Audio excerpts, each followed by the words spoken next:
Guys, I want you to stop what you are doing and actually listen to this. Because what just came out of the Chicago Fed this week is, this is the confirmation I have been waiting for, and it is not good. Now look, they dressed it up the way they always do. Careful language, rosy framing, the usual spin. But even with all that, what actually came out of that report is alarming. So they said they are not worried yet about consumer debt levels, even though consumer debt just hit all-time highs. Let me say that again because I want that to land. Consumer debt is at all-time highs, and the Fed says they are not worried about that. But you know what they are worried about? Delinquencies. And what that means, if you're not familiar with the term, is that people are late on their payments, or they are just flat out not paying.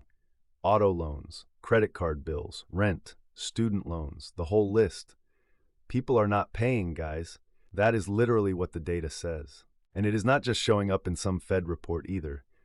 I have been watching this build all over social media, and honestly, it has been wild. Because people are done being quiet about it. They are looking straight into the camera and saying things that like 5 years ago would have been completely unthinkable. Things like this. Stop paying the bills you don't have to. That is right. You officially have permission. That clip went everywhere. Millions of views. And it is not just one person saying this, It is a wave. A whole wave of people saying they stopped paying student loans, stopped caring about medical debt, stopped giving a single thought to their credit score. And honestly, when you look at the actual numbers behind why they are doing that, it is very hard to argue with the logic. Because credit card debt in this country is setting new records every single month right now with no sign of stopping. We just crossed $1 trillion not that long ago. Then it jumped to 1.2 trillion. And at this pace, $1.3 trillion is the next stop. Just credit card debt alone. Climbing at a pace that almost mirrors our own federal government's deficit spending. Just think about that for a second. And the delinquency transition rates in the Fed's own report, they make the picture even worse. Delinquency rates rose for every single debt type except student loans. Now, student loans get a temporary pass right now because forbearance windows are still open for some borrowers, okay? But for every other debt category, delinquencies are climbing back to pre-pandemic levels. And in several categories, they are going past those levels, which is, not good. Here is the exact quote from the Chicago Fed, and I want you to actually pay attention to this. They say the pickup in credit card debt and delinquencies is consistent with the idea that consumers, especially those within the bottom income and wealth distributions, are running out of surplus savings and turning back to credit cards to finance their spending. Okay, so far so good, but here is where that framing completely falls apart. Because this is not just a low-income problem, guys. Middle-income people, they are drowning in the exact same way. And the reason is that middle income today, it is just not what it used to mean anymore. To qualify for the median-priced home in this country right now, your household needs to bring in about $115,000 to $120,000 a year. And that is assuming your credit is solid and you actually have money saved for a down payment. But you know what the actual median household income in this country is? $75,000 a year. That is a $45,000 gap between what the median American household earns and what it takes just to get a foot in the door of home ownership. $45,000 short. And that gap is getting wider, not narrower. So just picture the median American household right now. $75,000 a year. Renting because buying is just mathematically impossible. Watching every single expense go up while the paycheck basically stays flat. What are the odds that household has started leaning on credit card debt to bridge the gap? Very high. And that is exactly who is showing up in the delinquency numbers right now. And here is the part that really gets me. We keep hearing about how strong the economy is, right? The GDP numbers keep getting celebrated. I keep hearing how great everything is supposedly going.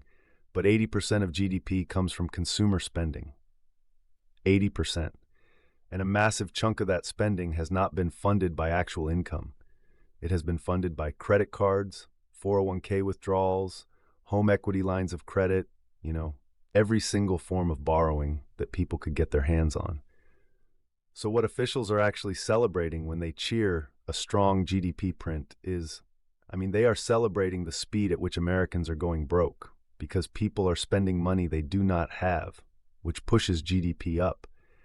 But if you took away the credit cards, if you remove the home equity draws and the retirement account raids, think about how robust that spending would actually look without all of that. Not great. Not great at all. And I know what some of you are going to say in the comments, guys. You are going to say, look, the restaurants near me are still packed. Stores are full. People are out there spending money. I get that comment all the time. But look, number one, if you live in a touristy area, the way I do here in Florida, the spending you see around you tells you basically nothing about the financial health of the local population. People come from everywhere to spend here. That does not mean anything. And number two, even in a completely normal town, ask yourself honestly, how many of those people actually have the money they are spending? How many of them are putting it on a card just to maintain a lifestyle they got used to during the pandemic? Because I remember what happened. The government was cutting checks to households that in many cases exceeded what those same people actually earned at their jobs. That literally happened. That was a real thing. Savings went up, lifestyle expectations went up, people got comfortable at a certain level, and now the money is gone. Inflation has eaten through whatever wage increases people got, and they are borrowing the difference just to hold on to that life as long as they possibly can. A full parking lot is not a balance sheet, okay? The people inside that restaurant could be putting every dollar of that meal on a card that is already 3 months behind. We saw exactly this same pattern right before 2008. People looked prosperous on the surface. Brand new cars in the driveway, big houses, and underneath all of it, they were spending borrowed money against equity that was not real. I see the exact same movie playing right now. Exact same one. Now this puts the Fed in a genuinely impossible spot, right? Rate cuts have been pretty much the only conversation at the Fed for over a year now. If consumer spending weakens enough, that is a serious blow to the economy. And if spending deteriorates far enough, the playbook is pretty predictable. They cut. That is what they always do. But here's the problem. We already have inflation running way too high. Cutting rates now does not fix the consumer debt crisis. It just makes inflation worse. There is no clean option here. They are completely trapped, and I do not think they know what to do. And the numbers are just not going the direction the Fed needs them to go. The Atlanta Fed had projected GDP growth of 2.7% for the first quarter, and they were calling that acceptable. Not impressive, just acceptable. Then the real number came out. Real GDP growth for the first quarter came in at only 1.6%. They projected 2.7 and got 1.6. And 2.7 was already a soft reading that they were settling for. So a miss that large, that far below an already low target, that is a serious problem for everybody who has been telling you the economy is strong. I think everybody is getting their wake-up call right now. The companies, the Fed, the government, they are all starting to realize that people genuinely do not have the money. Like I've been saying, it is not a theory. It is not doom and gloom for the sake of it. It is right there in the data. Look at the GDP chart going back to 2021. In 2022, we clearly hit recession territory. 2 consecutive quarters of negative GDP growth, textbook recession by every definition used for decades. But nobody wanted to call it that. They redefined it, explained it away, and everybody moved on like nothing happened. Then things seemed to stabilize through 2023, and that became the whole narrative. Economy is strong, things are fine. And now here in 2026, the forward projections are all dropping below 2%. Since 80% of GDP is consumer spending, what that trajectory is basically telling you is that the people actually building these models expect Americans to run out of spending capacity going forward. They are saying it in the data, even if nobody will say it out loud. Now they will point to healthcare spending and insurance and services as the bright spots. Oh, those sectors are still growing. But guys, come on, think about what that actually means. Healthcare spending is going up not because people are getting more or better care.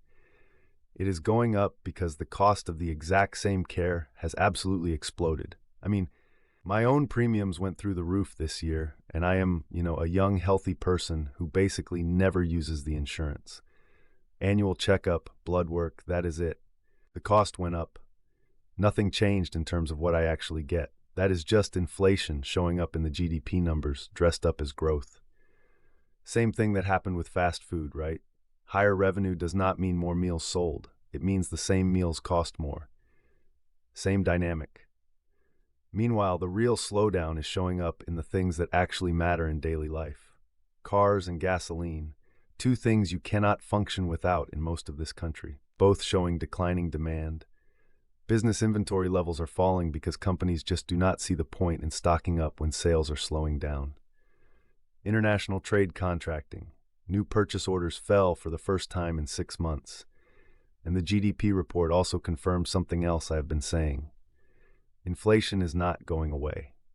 Strip out food and energy from the CPI calculation, and those are the two categories that affect real daily life more than basically anything else, and you still get 3.7% inflation in the first quarter.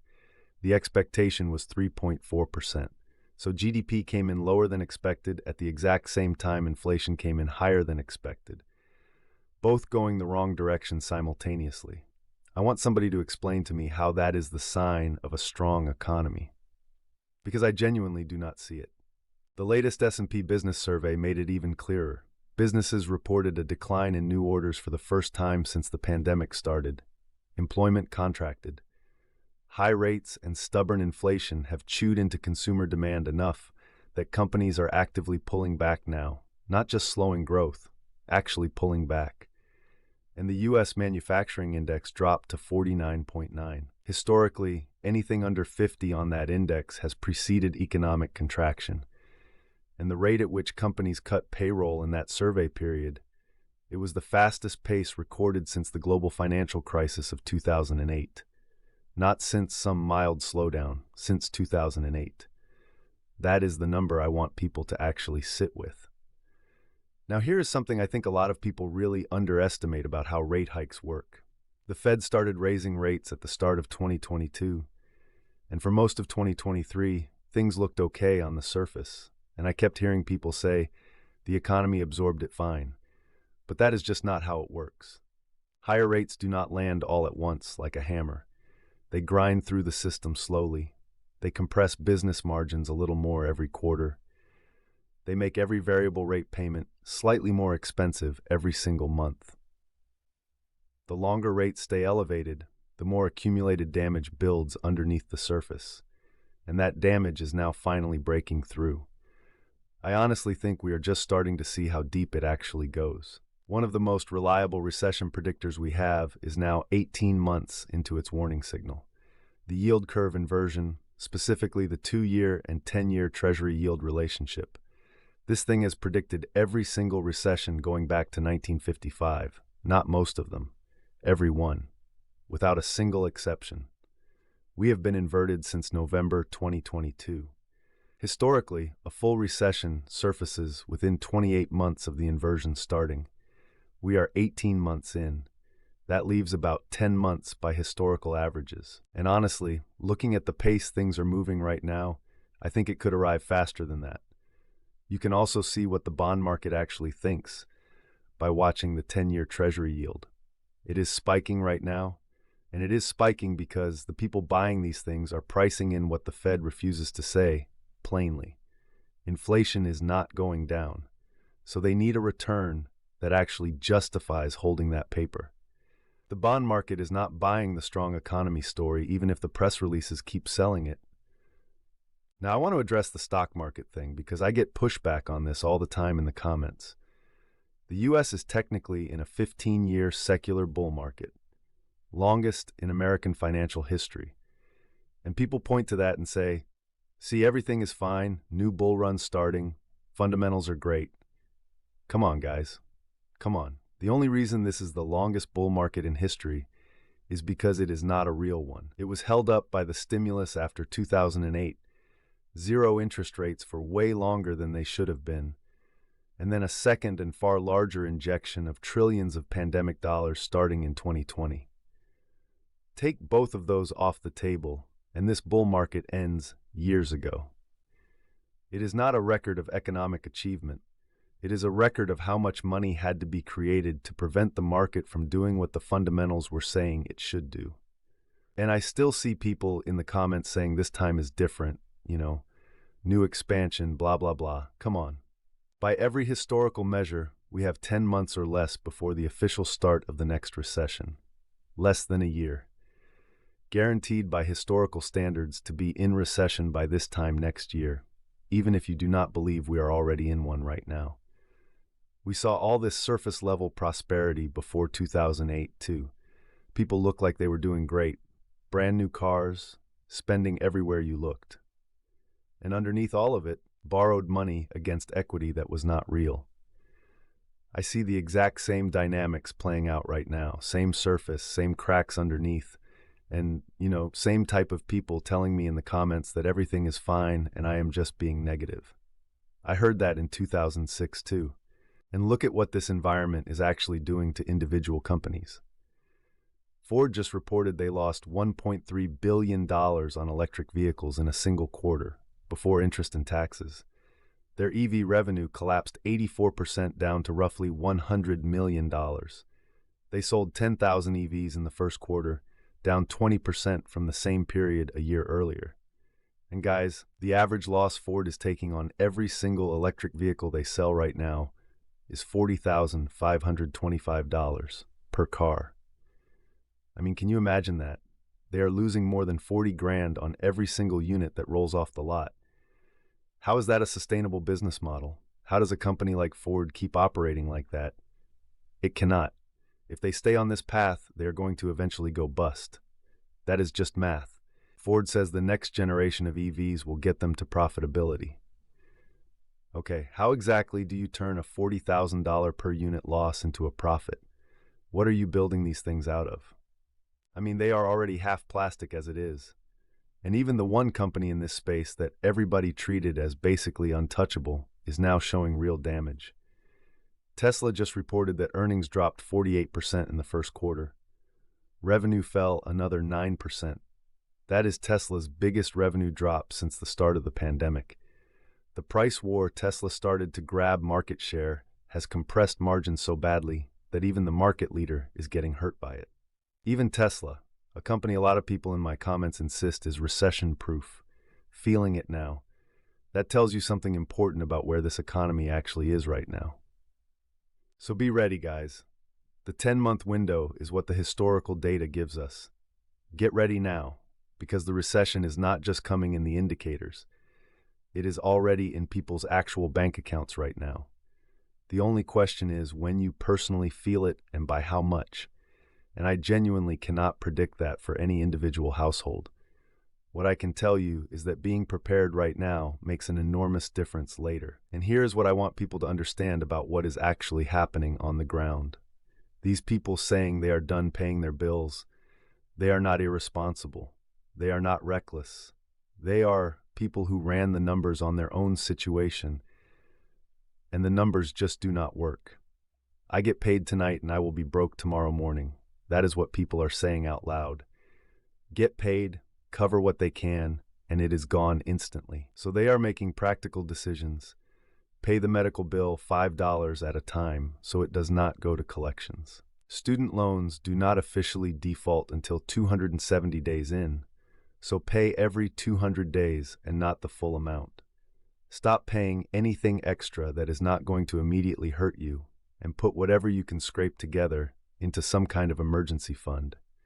And yeah, some people have just walked away from the credit system entirely. And you know what? I understand it. I was reading a comment from someone who paid off their entire car loan. Completely paid it off. Felt great about it, as they should. Then got the notification. Credit score dropped 30 points. Because closing a paid-off account lowers your score. Their reward for eliminating a debt was a lower credit score. And we wonder why people are saying forget the whole system. I know there is real cost to that decision, okay? Purchasing power, mortgage qualification, renting in competitive markets, jobs in states where employers run credit checks. That cost is real. But the fact that millions of people are making that choice anyway tells you exactly how painful the alternative has become. Here is where I land on all of this. A recession is coming. The yield curve says within 10 months by historical standards. GDP is already below target and losing altitude. Consumer borrowing across every available channel is nearly tapped out. Business surveys show payroll cuts matching 2008. The money is gone, and people know it. Eliminate debt wherever you can reach it. Strip your expenses down to what actually matters. Put something into physical assets that hold value when paper loses it. Because those three things, honestly, those can be the difference between getting through this and getting buried by it. Subscribe so you do not miss the next one. The next video is right there on the screen. I will see you in the following one.